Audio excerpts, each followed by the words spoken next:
Diqqat aholiga tezkor xabar. Mamlakatda endilikda barcha 3 yoshgacha bo'lgan bolalarga har oy davlat nafaqasi beriladi.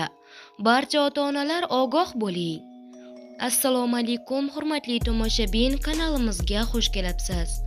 So'nggi va dolzarb xabarlarni o'tkazib yubormaslik uchun hoziroq like tugmachasini bosib, kanalimizga obuna bo'lib qo'yishni unutmang. Diqqat qiling, Qirg'izistonda 3 yoshgacha bo'lgan bolalarga davlat nafaqasi beriladi.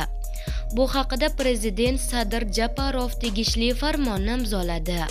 Qayd etilishicha, mamlakatdagi har yoshgacha bo'lgan bola oyiga 1200 so'm, taxminan 13-14 dollar oladi. Bu daromad darajasidan qat'iy nazar har bir oilaga joriy qilinadi. To'lovlar 2026-yil 1-iyundan boshlanadi, deyiladi xabarda. Ma'lumot uchun, Qirg'izistonda 3 yoshgacha bo'lgan taxminan 445 ming bola yashaydi.